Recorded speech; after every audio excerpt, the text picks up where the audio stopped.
To break our silence on the decision of the Disciplinary Committee and the Appeals Committee. Ghana Football Association's Disciplinary Committee on May 16, 2022 announced its ruling on the said alleged match fixing, demoting Inter Football Club to Division 2. The club exercised its right per the regulation of the association and appealed the decision. Our appeal was based on the fact that the investigative committee did not establish that Inter Football Club or its assigned officials played any role to achieve any outcome of the said match. The prosecution did not establish that Inter Football Club as a club or corporate organization directly or indirectly benefited from the actions or inactions of any third party on the said match. As established by the prosecution in its investigative report on paragraph 11, Emmanuel Amwa Gogo did not speak to any official or management of Inter Football Club about the approaches of any third party to manipulate the outcome of the said match. Why is Inter Football Club being punished severely for something its officials know nothing about?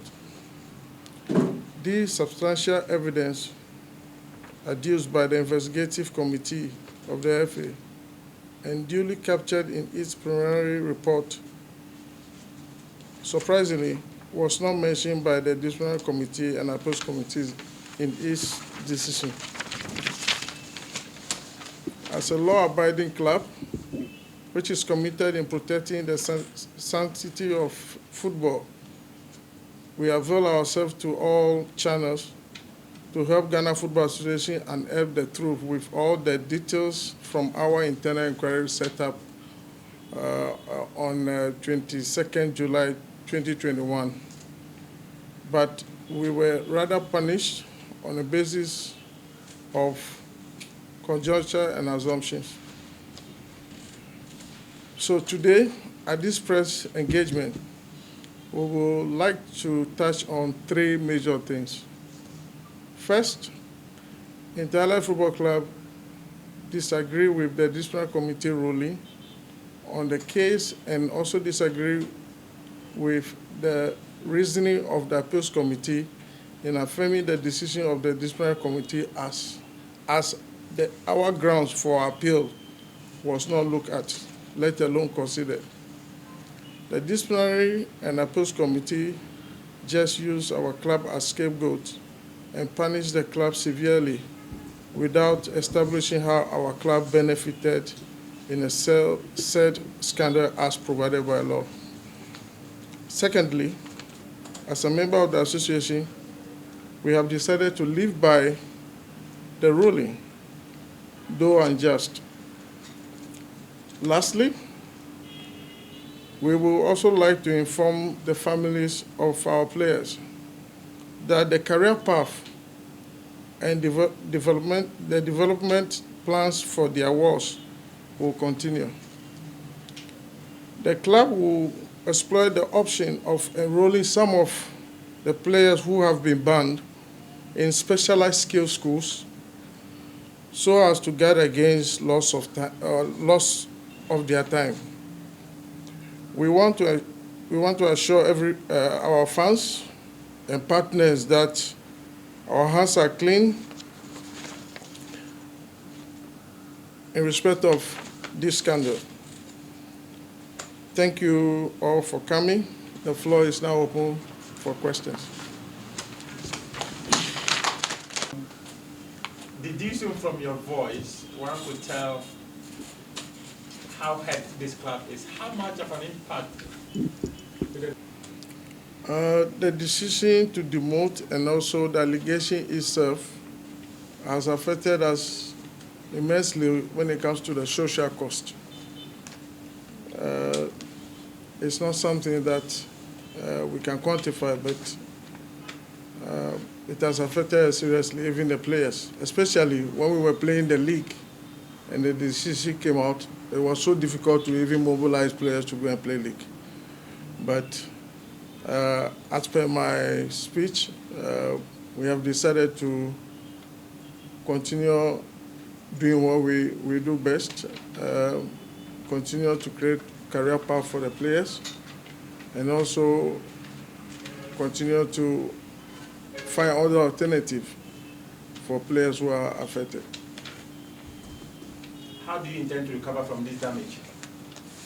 It will be a continuous effort by all, by management, staff, and players. Is it also, we understand.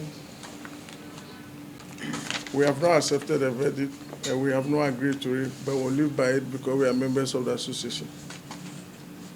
We just live by it and go and play the Division 2, despite all the opportunities that you want. Don't you think you can move on and challenge this as the opportunity is there for you to go to CAS or any other avenue to challenge the Ghana Football Association related to this? About CAS, we have considered going to CAS. Plans are far advanced, but we are looking at some options. Once we have the green light, we have a deadline to meet, first week of August. That's the last time we can make application to CAS, so we have our eyes on that. We are looking at the options. Okay. One of the key persons mentioned by the Ghana FA in their decision to sanction inter-allies was one Emmanuel Ni Amwabuko. Well, Emmanuel Ni Amwa he once worked for this club. In 2014, 2015, that was the last time. And then he told us that he has been made a chief, so he can't continue to work with us. But he does come to our matches, he watches our matches sometimes. He has friends in the club, former colleagues. It's unfortunate that when we were looking for what happened to us, or when we were investigating what happened to us, because when the incident happened, the FA gave us 48 notice to write officially to inform them about what happened in the last match of 2020-21 season in Obuasi. For us to be able to respond to the request of the FA, we need to have information, and we don't have any. So the club set up internal inquiry to investigate everybody who traveled and who didn't travel, for us to be able to respond to the request of the FA. During the investigation, the committee was able to establish that there was some approach made to Niamwa. We invited him here. He denied any knowledge of any approaches. He said it's just a mere say, nothing happened. So what we did was, the committee continued to each sitting to the next day. But some developments came out, asking questions here and there. Some players mentioned certain things that the head of the committee felt that there's a need to invite Niamwa, which the committee extended an invitation to him, but he declined to come. But during the course of that phone call placed to him, he, out of the blue, confessed from nowhere that days before the match, some people contacted him about possibility of fixing a match, and they gave him money. I'll refer the remaining part of this conversation to the head of the committee to throw more light on it. All right, so thank you very much. Yes, this is what happened. So when we realized that there was a need to re-invite or call Ni Amwa, we did. And just as he was called, then he started confessing, open up, that yes, somebody contacted him and the money was sent to his phone. As to how much, he didn't disclose. As to who sent the money, he didn't disclose. So we realized that yes, there was a contact.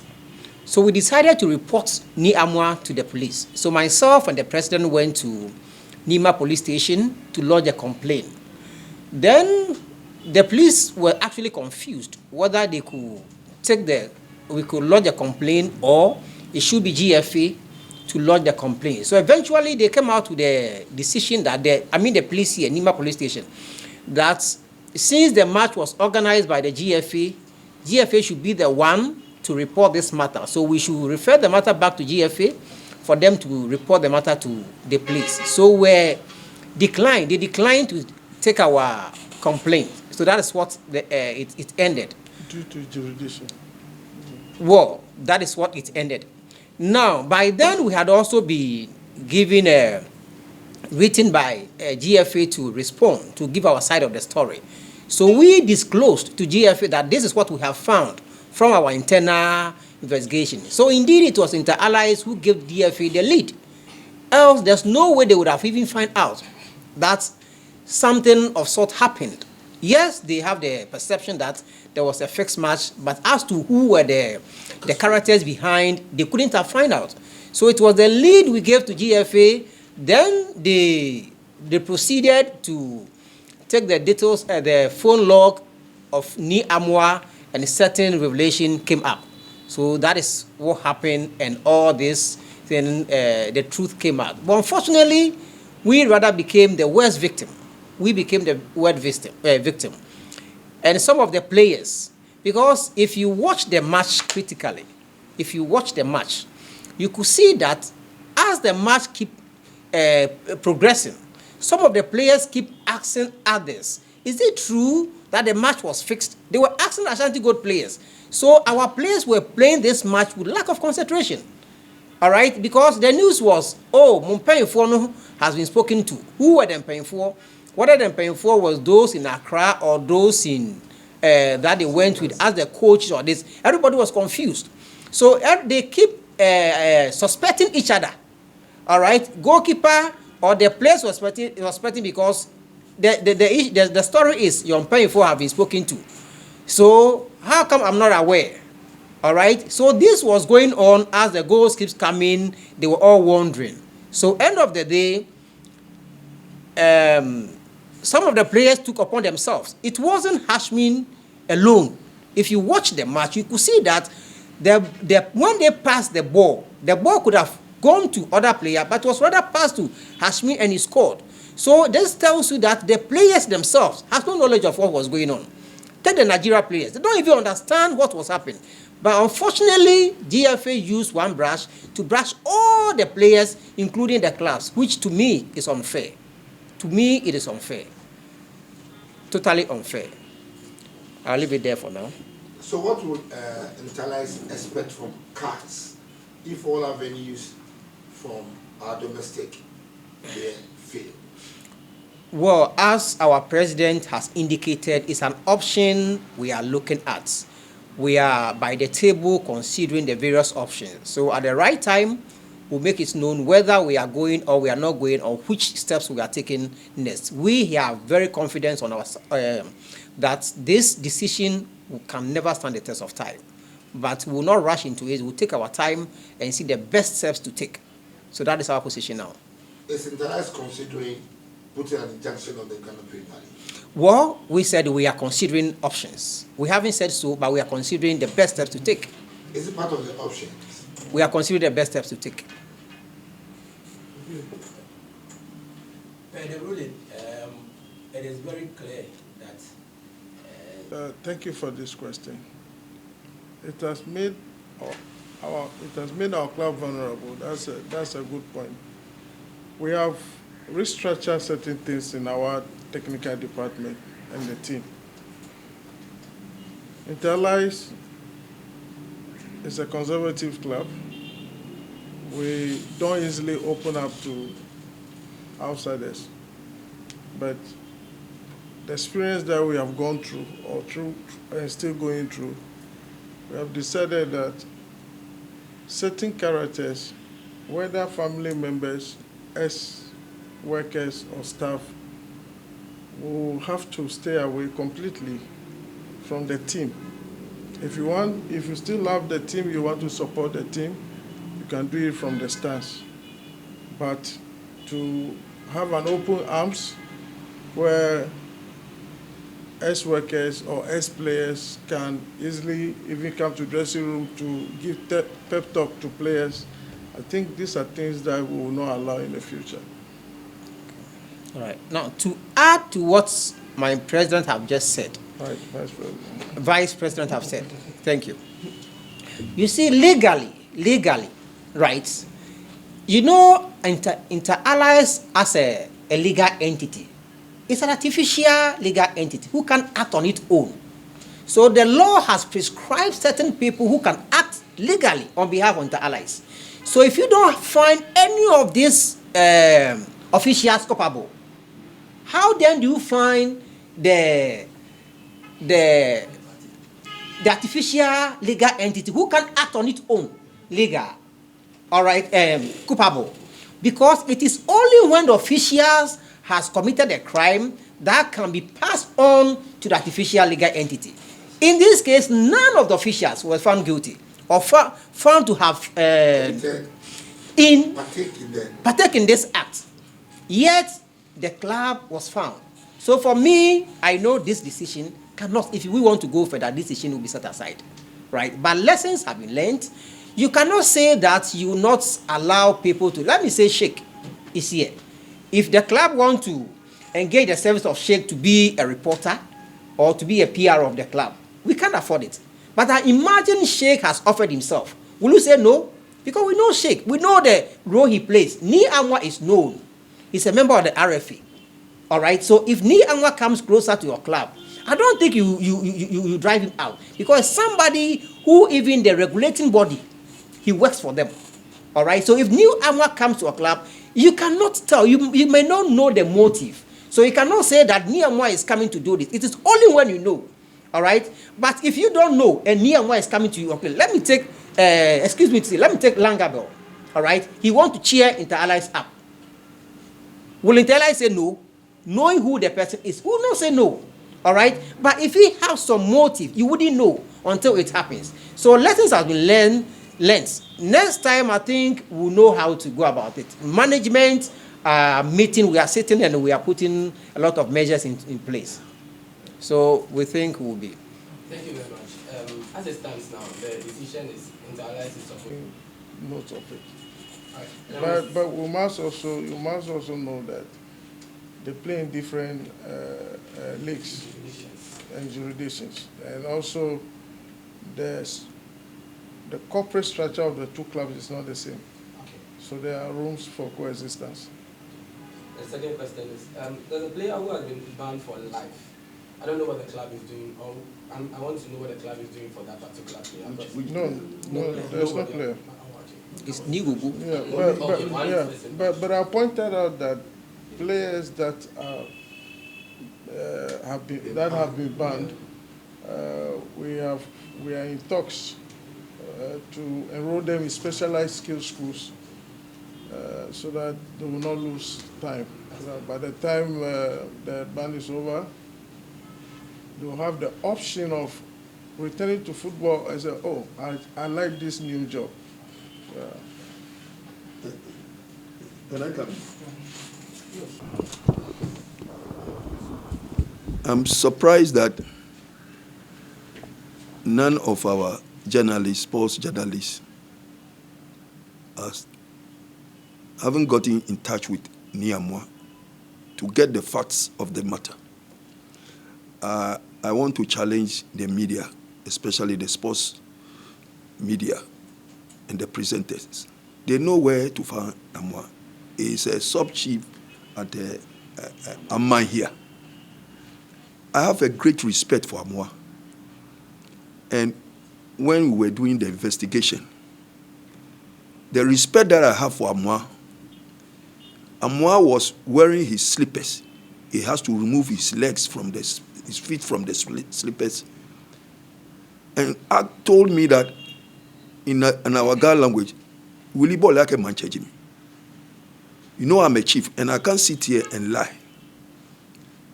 My partner asked me, Amwa, if you know something about this, please tell us. We know how to go about it. He said, I've told you that I'm a chief, so how can I lie?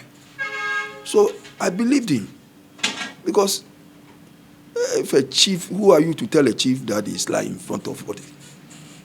Only to get to know the following day when we got the message that he was playing some act in the whole show, and we have to call him. And then he replied that he is on his way to his lawyer's chambers. And he started lamenting on the phone. I said, what is going on? Until he got to there. He said when he goes to the lawyer's place, he will let the lawyer call us and talk to us. So we were waiting and the lawyer called. Said, Amwa told him about this thing a week ago, that he has collected some money for this kind of business. And he told him that he should return this money because this is trouble. The lawyer was talking to our lawyer. This is trouble. So he was surprised that Amwa was still holding this money for 1 week. And he has brought the money to his office as he was talking to us. The money is on his table. In fact, I was surprised that Amwa, I'm a Igbe man. And if you are a chief and you sit on the Togbishikpi and you lie, he will kill you. Our Togbishikpi don't share body. There's nothing that you lie. I must be honest with you. So I have fear for that kind of situation. So I will challenge the media, especially the sports presenters. Please try and get in touch with Amwa. If we are lying, then you read in between in the lines. If he did this thing without our knowledge, then that confirms what we are saying. Because this is really, really, really bad, and we think we have not been treated fairly. And this is very important for us to let the public know that even when they were calling the people who play a major role in this thing, nobody was able to call our name. Because nobody can tell me, Willie Kluche, since 1960 I started dreaming, eating, sleeping football. I haven't seen anything like this before.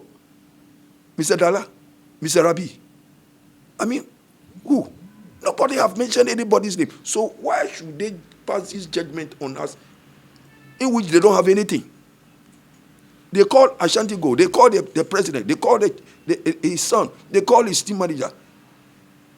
Whose name was mentioned from Interlice? It's Amwa, and Amwa is not a worker. He used to be, but he's no more.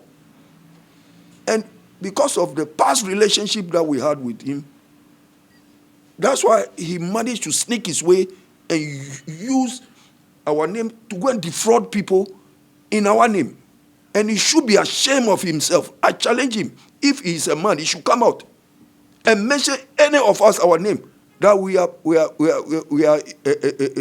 in connection with this dirty deal that he has gone to do and to tarnish our image. The work that we have done for so many years. Last time when I had my birthday and I was checking, when you look at the board, you see Ghanaian youth that we have helped, that they have changed their family's life. Since I came to Interlice for 22 years now, the ones that I can remember, 30 of them, we have changed and transformed their lives and their families' lives. And we won't stop. Even if we played in third division, we will continue to help Ghanaian youth footballers who have dreams to play football and change their families' lives and change their lives. We will continue to do it because it is our duty.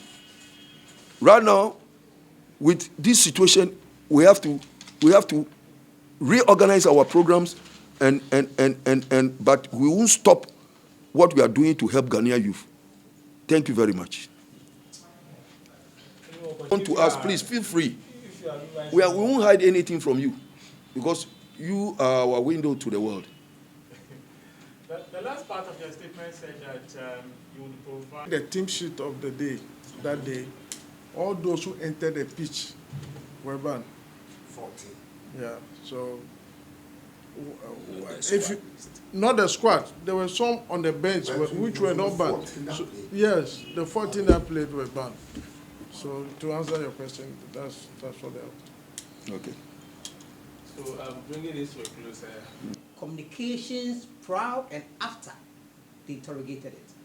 None of the players, Interlife players, none of the officials, even none of Ashanti Gold players, but rather some officials of Ashanti Gold, right? That was established. So if you ask me, that would be my focal point.